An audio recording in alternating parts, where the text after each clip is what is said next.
Hey there. I'm going to be talking specifically to people that are contractors and subcontractors today, but I got to thinking about it, and this will apply to everyone because, hey, aren't we all in business some sort of contractor? What is a contractor? A contractor is someone who contracts for some service or some product at some agreed upon deal. Isn't that what we all do? So, but I want to deal specifically with the building industry, and there are lessons for everyone in this one, but let's take a hard look at the building industry now. And I want to talk specifically about great customer service within the building industry. And I was talking to one of my clients a couple of weeks ago about customer service in the building industry, and they're a really good remodeler. We work really hard on customer service. But what we agreed was that as an industry, the building industry has not done a great job with customer service. There are all kinds of stereotypes of the way people dress, the fact that they don't ever show up, that they're late,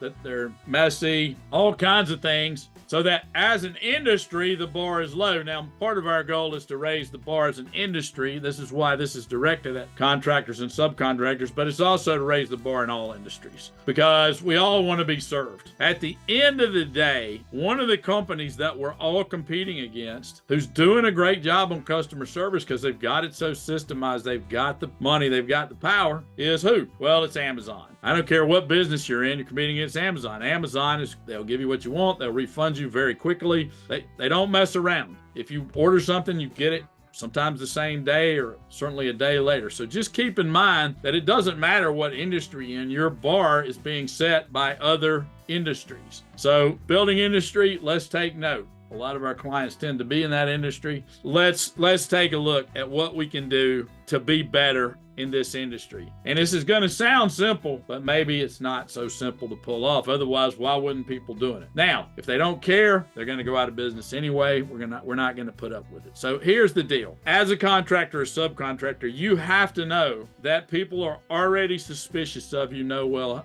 matter how well they know. The first thing we have to do is establish trust, which basically means that you have to, as a friend of mine said, and here's the initials, DWYSYAGTD. And what it stands for is do what you say you're going to do. And I'll add a codicil, which has the initials WYSYAGTDI, when you say you're going to do it. Do what you say you're going to do when you say you're going to do it. When you show up to do the proposal, be on time, be professional, be well dressed, look the part. You don't have to wear a coat and tie, but you do need to look like you work for a contracting company. Now, for most of us, that would be khakis or neat blue jeans, decent shirt. You've got to look the part. You've got to begin to create trust right in your sales process.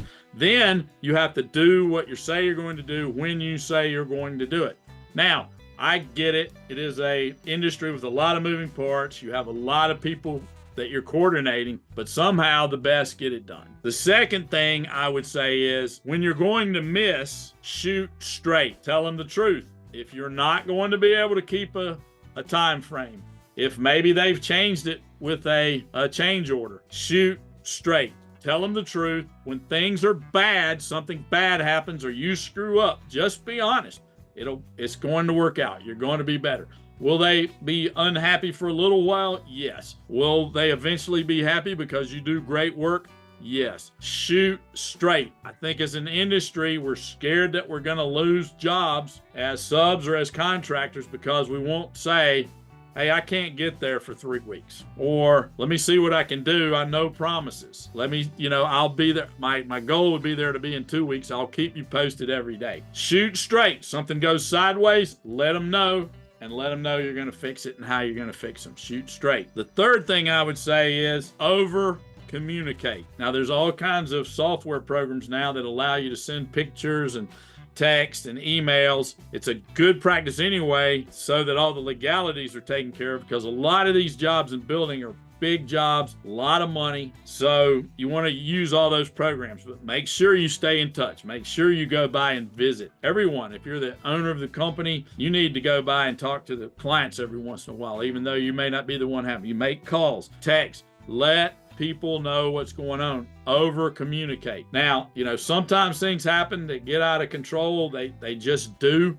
It's okay. Shoot straight, over communicate, do the best that you can to do what you say you're going to do when you say you're going to do it. Overestimate some of your time so that it'll work out, because let's face it, in every job, things go wrong. In a building contract, you're in a short-term, essentially marriage with these people because they have input and you have input. The fourth thing I would say is most of you will do some sort of change orders. You've got to be super clear on how much money that adds and how much time that adds. You need to stop the job and get them to sign the deal so that you're communicating, you're shooting straight, everything. Because we've seen everybody gets to the end of a job and they're like, oh, I didn't know it was going to be this much. So that's my thing. Do what you say you're going to do when you say you're going to do it. Shoot straight, over communicate. Make sure when there are changes that everybody's on the same page, that everybody knows how much we're going to get paid and how much more time it's going to add to the job. Otherwise, you're going to disappoint your clients. You're not going to be giving them great customer service. I hope this was useful for you in the building and the trades and everywhere else. And until next time, all the best.